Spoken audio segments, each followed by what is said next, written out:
This is Mac OS Ken. A happy new year for iPhone, 3 tales from the App Store, and putting a fork in Flash.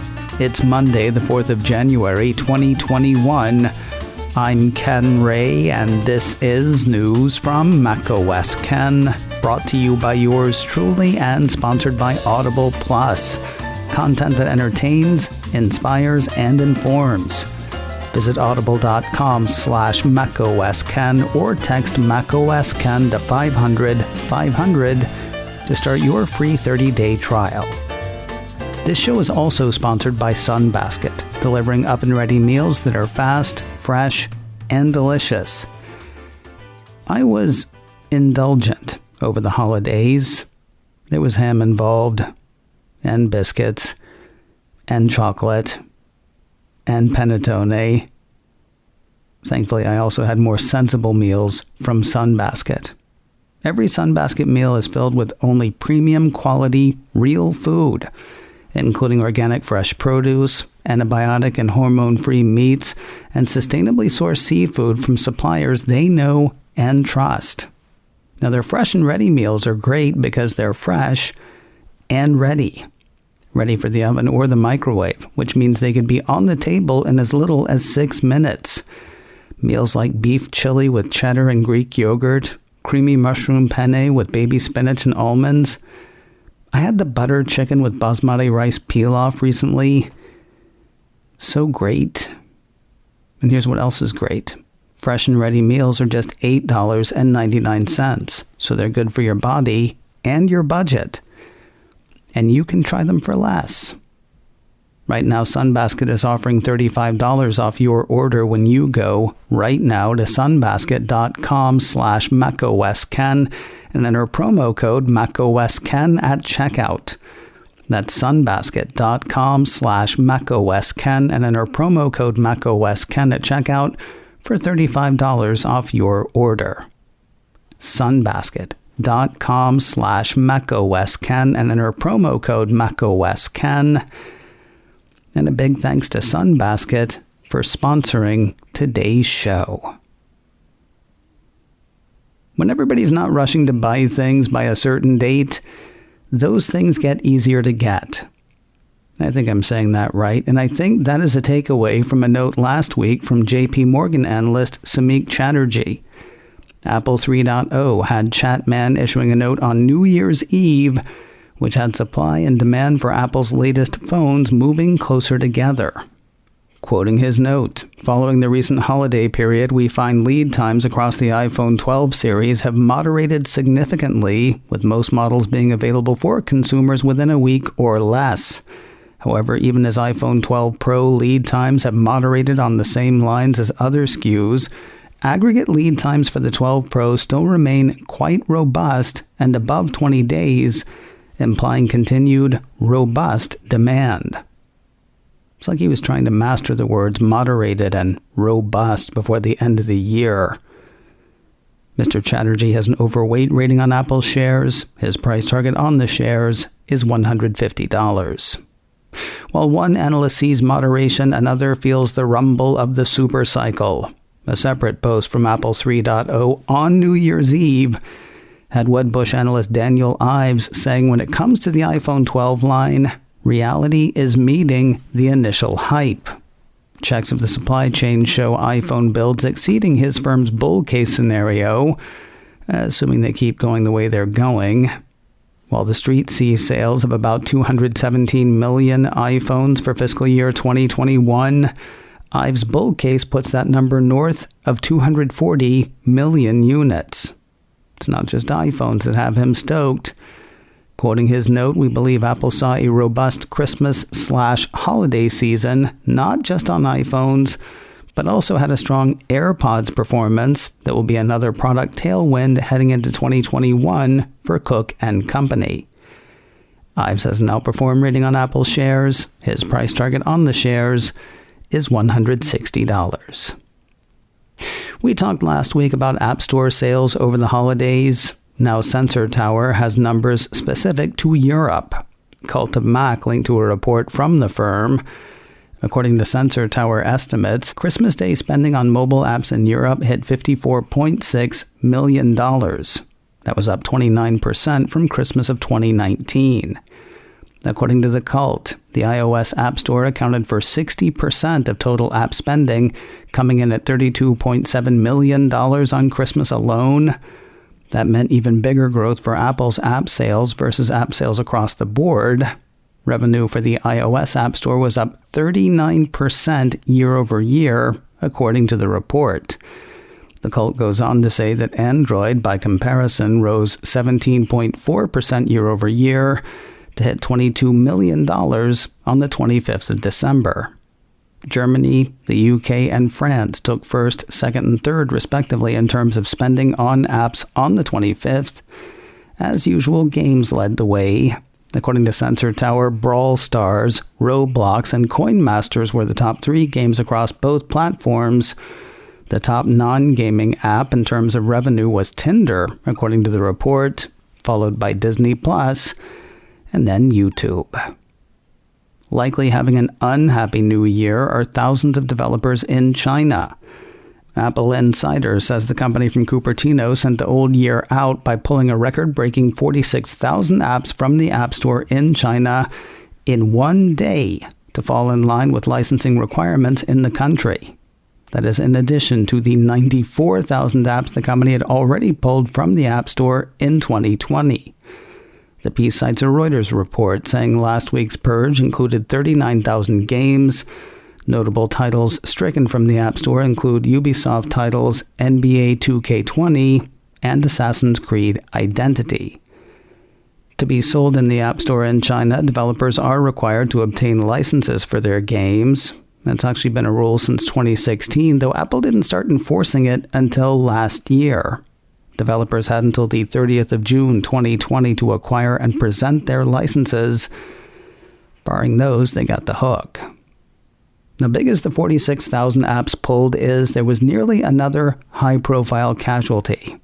Mac Rumors says Apple was set to pull the Mac app Amphetamine from the Mac App Store before apparently changing its mind.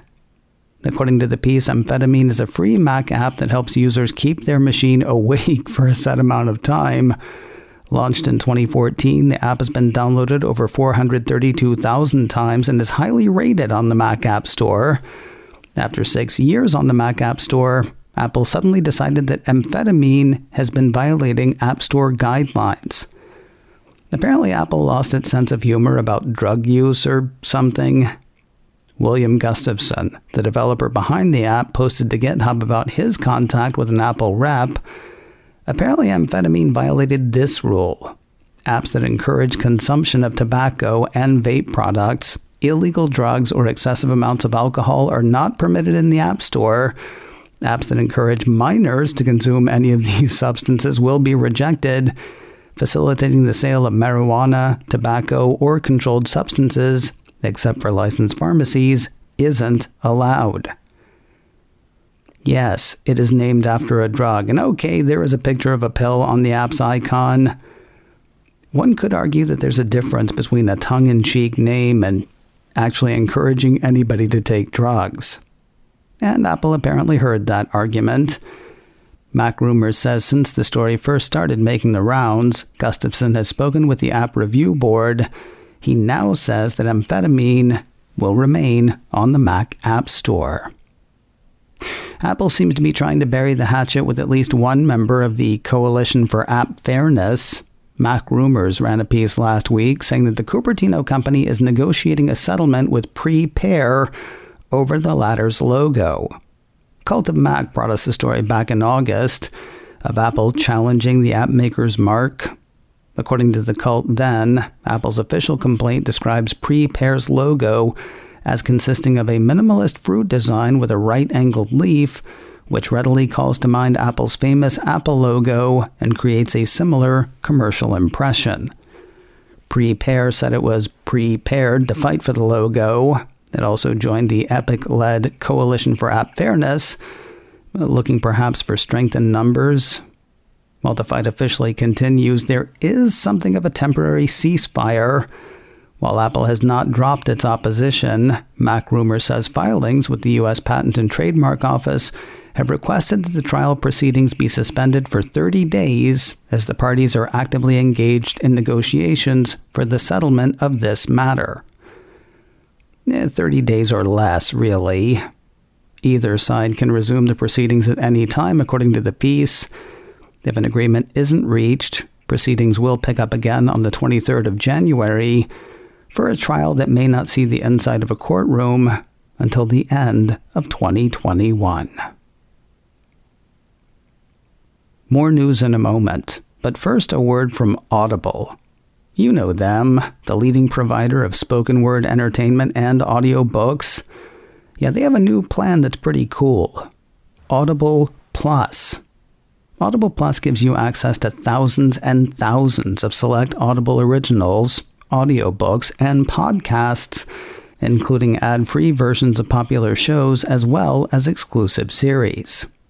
I like the way the app works. You can browse by genre, by mood, check out some of the most popular listens, or search for a topic you're into. Here's some titles about which I'm excited. Mindfulness in Plain English, Surely You're Joking, Mr. Feynman, and Alien 3. Not a novelization of the movie, but an adaptation of the screenplay written by William Gibson, featuring Lance Henriksen and Michael Biehn. And if you didn't think I was a nerd before, listen while you work. Listen while you work out. And maybe the best part, you can start listening for free. Visit audible.com/macosken or text macosken to 500 to start your free 30-day trial. Whether you're looking to strengthen skills, be more informed, or just be entertained, Audible Plus has tons of titles for you. Visit audible.com/macosken or text macosken to 500 to start your free 30-day trial. And a huge thanks to Audible for sponsoring today's show. Finally, the city that doesn't sleep has a transit system you don't have to touch. Well, you don't have to touch to pay.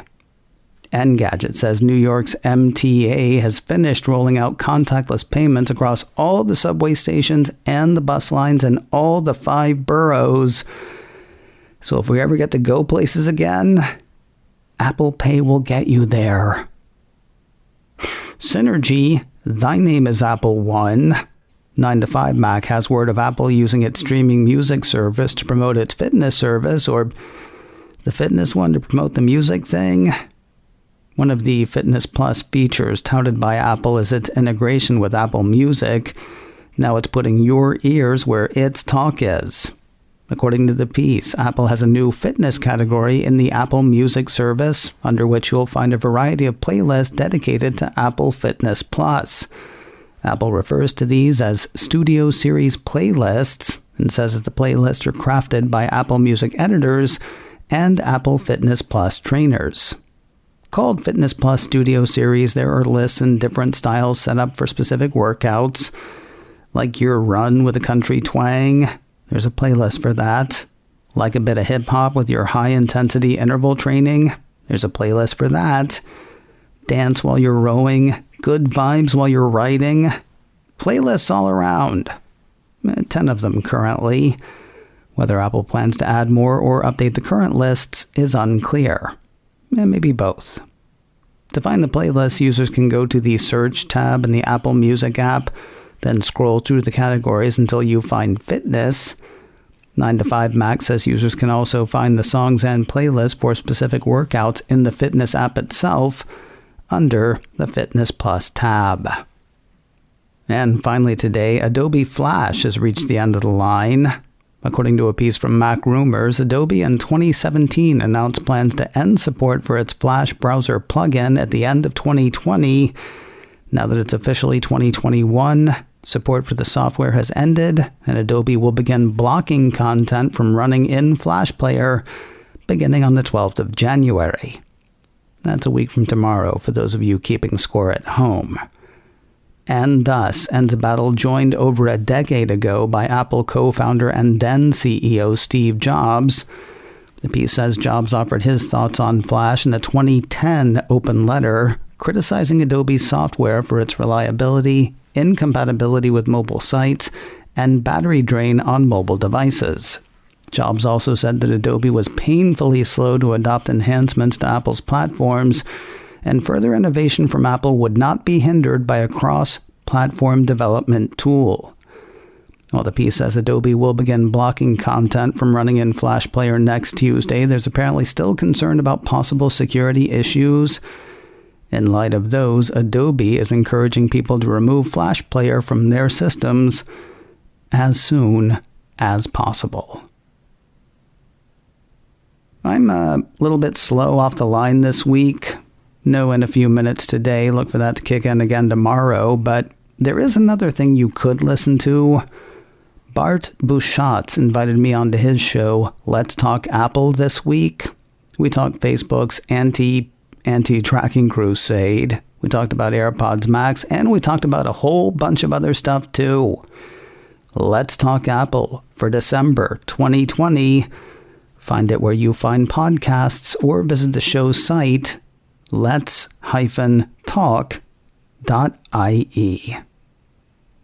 macOS Ken Live goes live again today, 3:30 Pacific, 6:30 Eastern, other times, other places.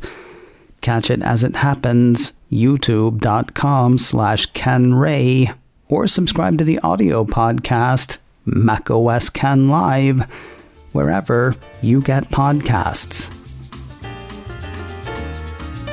macOS Ken, brought to you by me and sponsored by Sunbasket. Get $35 off your order using promo code macOSKen at sunbasket.com/macOSKen. This show is also sponsored by AudiblePlus. Visit audible.com/macOSKen or text macOSKen to 500-500 to start your free 30-day trial. Advertising handled by Backbeat Media, online at backbeatmedia.com. You can reach me a couple of ways. info@macosken.com or call 716-780-4080. Happy New Year, everybody.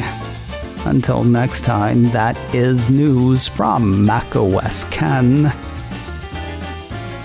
I'm Ken Ray.